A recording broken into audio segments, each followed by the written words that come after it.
Hace 3 semanas, ¿no? Fue la ministra de Justicia, Marcela Ríos, quien dijo que este gobierno de Gabriel Boric no va a revisar licitaciones para la concesión de cárceles porque tiene que esperar el resultado del plebiscito. Y aquí se unen dos cosas que lo hemos conversado aquí en el panel, ¿no? ¿Ah? ¿Qué tiene que ver? Porque dice, te lo digo textual lo que dijo ella, para no equivocarme yo. Espérame, que lo tengo aquí, dame un segundo. Dice, un ministerio... porque cambia la autoridad, no puede deshacer procesos de contratos ni licitaciones porque eso no es algo que la Contraloría permita. Acá hay decisiones que todavía no están del todo tomadas. Estamos a la espera también de algunas decisiones respecto del texto constitucional. Como ustedes saben, dijo la ministra, hay un artículo que ha quedado en el texto en materia de concesiones que puede tener un impacto respecto a las cárceles. Entonces, no vamos a seguir construyendo, no vamos a seguir licitando cárceles, no va a ser responsabilidad del Estado, va a tener que ser solo o públicas o privadas.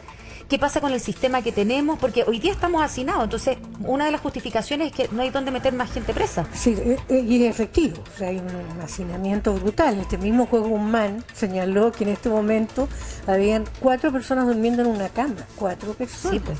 con las medidas sanitarias y salud totales. Claramente. Entonces, la necesidad de tener más cárceles en nuestro país es muy importante, muy importante. Ahora, si no van a ser concesionadas, ¿de dónde vamos a sacar los recursos? Yo fui ministra de Justicia. Entonces, cuando vivíamos frente al ministro de Hacienda para lograr presupuesto, uno siempre pide presupuesto. Los ministros de Justicia, me imagino que todos y todas, han pedido recursos para la construcción de más cárceles. Sin embargo, cuando se tiene que competir esos recursos con salud, con dar más vivienda, con enfrentar temas de educación, siempre la construcción de cárcel va a quedar en la prioridad última.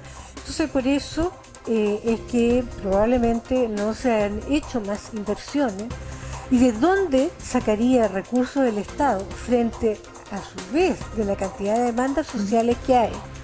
Muy legítimas algunas.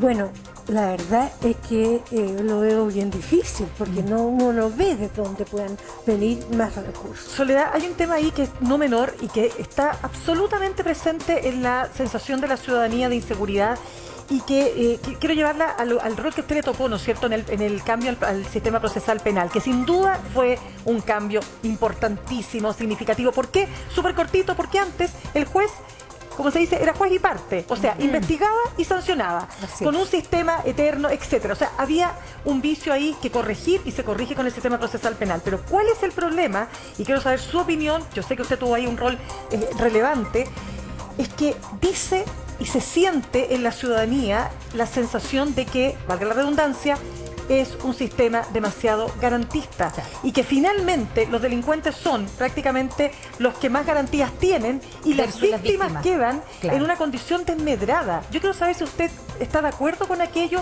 y si está de acuerdo, ¿por qué llegamos a este punto? Bueno, yo diría que efectivamente hay esa sensación de inseguridad de la gente que se explica por todo lo que hemos conversado antes también. Ahora, yo sigo siendo partidaria del sistema procesal penal nuevo que transformó el proceso inquisitivo a un proceso acusatorio en que la gente puede asistir a las audiencias, las puede ver por televisión cuando son casos más grandes que los dan a conocer. Lo que sí creo es que la aplicación del sistema procesal penal no depende necesariamente de la ley, depende de quién los aplique. O sea, ¿del criterio? No solamente de criterios que puedan tener, sino que de algunas visiones. Algunas veces, y eso también hay que decirlo, hay una falta de entrega de pruebas. Me explico, no basta que un carabinero, en fin, si a una señora le sacan un collar en la calle, pesque el collar y lo guarde en una bolsa, ¿no? Hay medidas de custodia de la prueba que son indispensables para poder probar el delito. Claro. Pero Soledad, las personas dicen, este sistema es demasiado garantista. ¿Usted coincide con eso a propósito de lo que decía Mirna? ¿O efectivamente no hemos logrado llegar al óptimo en el proceso completo de la recaudación de las pruebas, de la presentación de las pruebas, del trabajo de la Fiscalía, para que el juez determine con la ley finalmente de la sanción correspondiente. Sí, yo creo que falta eso, y falta también una adecuada coordinación entre todos quienes integran el círculo correspondiente a la persecución criminal. Me refiero a la vinculación entre el Ministerio Público, el Ministerio de Justicia, la Corte Suprema, la Defensoría Penal Pública, etcétera, para los efectos de coordinar. Eso se hizo a través de una ley también, para que puedan tener esa coordinación. Cuando uno mira todos los estudios, uno dice, sí, fue importante el cambio del sistema, sí. Pero pareciera ser que las garantías quedaron más del lado de los hechores que de los afectados. Y esa es una sensación que da. Entonces el ciudadano reclama, dice que la justicia es garantista y no entiende estas disquisiciones técnicas que hay. ¿Cómo respondemos a eso? Bueno, yo insisto, yo creo que hay cosas que mejorar, hay muchas cosas que mejorar. Desde luego, por ejemplo, dotar a las policías, que eso no depende de una reforma procesal penal, depende de otras instancias dentro del Estado, dotar a las policías de mayores elementos de investigación. O sea, termino con esto, uno ve de repente en los programas de televisión que persiguen las cámaras de un canal determinado, persiguen al delincuente y ve cómo se cambió la ropa. Y de repente Carabineros no puede realizar una tarea de ese tipo que le permita llegar a probar ante el juzgado aquello. Entonces me parece a mí que hay que hacer una revisión. Nosotros la hicimos una revisión a 10 años y a 20 años. Y hay que seguir haciéndolo. Y hay que seguir haciéndolo. Soledad, Mario, es que a ver, lo quiero poner en un tema súper concreto. Ustedes saben que hay un crimen que ocurrió en la Araucanía, en la macrozona sur. Esto fue el 29 de diciembre de 2019, que es el caso Rayman, Eleodoro Rayman. Él era un comunero que tenía un camping. ¿Qué es lo que ocurre, no es cierto? Tratan de tomarse el camping. Aquí estamos hablando de un crimen a una persona mapuche, cometido por mapuche, por personas mapuche. ¿Qué es lo que ocurrió? Llegaron con hachas, con una serie de implementos, ¿no es cierto? Y este señor fue asesinado a golpes, murió por una lesión encefalocraniana. El caso termina en la justicia, estas personas fueron detenidas, los que habían participado, que son varios, fueron condenados, se recurre a nulidad o anular el juicio, y hoy día la Corte Suprema decide, ¿no es cierto?, rebajar la pena de 20 a 15 años, un caso súper terrible. Pero uno de los argumentos que se acoge, yo sé que cada caso tiene su particularidad, y es verdad que los penalistas siempre se quejan, que dicen que metemos todo en un mismo saco, pero aquí hay un tema. Se desestimó que se incluyera dentro de los testimonios de la Fiscalía la declaración de un testigo reservado. Y yo les pregunto a ustedes dos, en una situación como la que vive la macrozona sur, donde algunos hablan de terrorismo, otros hablan de una violencia extrema, ¿cómo si no tener testigos reservados para que den una información clave? Mario, ¿cómo ve usted? No quiero que se pronuncie respecto de este caso porque hay que entenderlo, pero es que estos son lo que las cosas... A ver, la sensación que queda en la gente. Estos son los elementos, que dice la ciudadanía, que dice, pero bueno, ¿cómo se explica? Claro. Mira, de este caso solo decirte una cosa. Los homicidas están en los listados de presos políticos mapuches que están distribuyendo constantemente para criticar la intervención de la policía o en los estados de excepción. Solo ese dato. Estos señores, para algunos, son presos políticos. ¿Qué hicieron? Mataron a palos y hachazos a un mapuche que tenía un negocio en la zona. Y otra persona quedó muy herida, muy gravemente herida. ¿Qué problema tenemos en la zona? Yo creo que de una vez por todas tenemos que asumir que la realidad de la zona no es la realidad de Santiago. Y tenemos que empezar por evaluar bien qué pasa con los testigos protegidos, que no ha funcionado bien porque terminan conociéndose las identidades por estos grupos. Segundo factor, ¿por qué no avanzamos en lo que está pasando hoy día en Italia? Hoy día, no hace 20 años, hoy día. Conversaba con el embajador de Italia hace un par de meses atrás. Hoy día todavía hay jueces sin rostro en Italia. ¿Por qué? Porque enfrentan a organizaciones criminales que amenazan a los jueces. Los fiscales, son los mismos fiscales han dicho que hay que evaluar la posibilidad de que estos delitos los persigan fiscales de otras regiones. ¿Por qué? Porque los fiscales, y lo decía un fiscal este fin de semana pasado, el atentado que me hace a mí Yaitul era con intención de matarme, lo dice el fiscal. Entonces, tenemos que ser más atrevidos, tenemos que, por suerte, ¿no es cierto? Hoy día le tocó al último de los sectores que calificaba esto como hechos reivindicatorios, sociales y políticos, le tocó estar en el gobierno. Y se están dando cuenta de que estos no eran personas, ¿no es cierto?, que están haciendo una lucha patriótica, muy valorada, incluso por ellos reconocida, le estaban dando una épica que no la reconocen los vecinos mapuches y no mapuches que están viviendo esa violencia. Entonces, como les tocó a ellos, ojalá que hoy día haya consenso para enfrentar esto, no solo en términos de más policías, mejor equipamiento, sino además con mejorar la forma en que se enfrenta estos delitos y reconocer que los fiscales y los jueces en la zona hoy día muchas veces están pensando en su integridad personal a la hora de perseguir Mario, estos pero delitos. sigue siendo grave que no haya, que el acervo probatorio, que es lo que te permite que se tipifiquen los delitos y se apliquen las condenas, eso parece ser lo que no está funcionando. Yo entiendo que ahí está la parte compleja del asunto en Chile. Pero no solo eso, Leonardo, porque sobre todo en el sector suyo, Mario, hay quienes alegan no del sistema garantista, sino de jueces garantistas. Y yo no sé si ahí quieren incluir, y pregunto, un tema ideológico de las personas que tenemos a cargo del Poder Judicial u otra cosa más. Yo no solo escucho la tesis probatoria, que es cierta, y lo decía Soledad, pero ¿qué más? ¿Hay algo ideológico? ¿Hay algo de cómo pensamos? ¿El sistema judicial está politizado? A ver, ¿Está ideologizado? Soledad, ¿usted cree eso?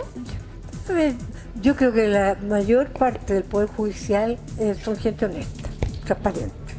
Esto de tirar en bandada nunca lo he compartido respecto a ninguna institución. Ahora que hay, por una parte, miedo. Efectivamente los fiscales sienten miedo, no solamente por ellos, por su integridad física, sino que también por la de su familia, y eso es bastante complicado. Y por otro lado, hay situaciones complejas que hay que revertir. Ahora, a propósito de lo que estamos viviendo, imagínense este mismo crimen que ustedes relatan, que es dramático. Sí. Imaginémonos si se aprueba la nueva Constitución, ¿qué pasaría? Esto quedaría regido por la justicia indígena, no por la justicia en la cual vamos a estar regidos el 88% de los chilenos que somos mestizos, en fin, sino que una justicia indígena con un sistema de justicia distinto. Que va a significar, porque no existen precedentes, no hay normativas mapuches, aymara, no existen actualmente. Creo que es gravísimo, yo lo vi en la mañana en el noticiero, el canal, casi en directo, ¿no es cierto?, lo que estaba mostrando cuando el capitán de carabineros y estos jóvenes ya tienen antecedentes, uno tiene una orden de aprehensión vigente. Es obvio que hay que revisar la ley penal adolescente. Es evidente que ya cumplió más de 10 años y hay que decir, bueno, ¿sabe qué? Esto está bien, esto está mal. ¿Podemos seguir tratando a una persona de 16 años como si fuera un niño inocente que no tiene idea de lo que hace? ¿Podemos decir hoy día, como lo dice la norma, la ley, que una joven de 16 años que ha cometido reiterados delitos, algunos casos concretos, reales, más de 2 homicidios, que no puede ser condenada a más de 10 años y que dentro de los 10 años probablemente mucho antes, 3, 4 años, va a estar nuevamente en libertad? O sea, ¿podemos seguir dándole ese tratamiento a una persona que tiene plena conciencia de lo que está haciendo, que ya es un adulto para efectos de cometer delitos? Yo creo que no, y por lo tanto es urgente que... ¿Usted lo trataría como un adulto común y corriente? Mira, es que hay dos posibilidades: seguir tratándolo como joven, pero mejorando la forma en que se aplica la sanción, no limitándola a 10 años, considerando si es multireincidente, si es una persona que ya ha tenido a su haber delitos muy graves. Yo creo que es urgente. Mira, presidente Boris, una vez más, Tanarica usted en este minuto, por favor, concrete lo del Acuerdo Nacional en Seguridad Pública. La exministra Soledad No se lo Alvear escuchamos mal, presidente. decía recién una cuestión muy cierta. Hoy día tenemos, si uno lo mira desde un lado, Chile tiene la mayor tasa de personas privadas de libertad de toda América. O sea, uno podría suponer que estamos haciendo la pega perfecto, los policías están haciendo muy bien la pega. Por otro lado, tenemos una enorme cantidad de delitos todos los días y, como dice la Soledad, efectivamente cuesta mucho probar los delitos. Yo les quiero dar un dato. La policía argentina, la policía peruana, yo no quiero irme a Europa, cuentan con un sistema que se llama AFIS. Es un sistema que te permite computacional inmediatamente analizar huellas. ¿Tú crees que Carabineros en Temuco, Carabineros en La Cisterna tiene ese equipo? Hoy, a propósito, no lo tiene. ¿cómo No está lo tiene. el Banco Unificado de Datos de Chile? Nunca ha funcionado. No. María, nunca ha ¿Pero por funcionado, qué? Ángeles.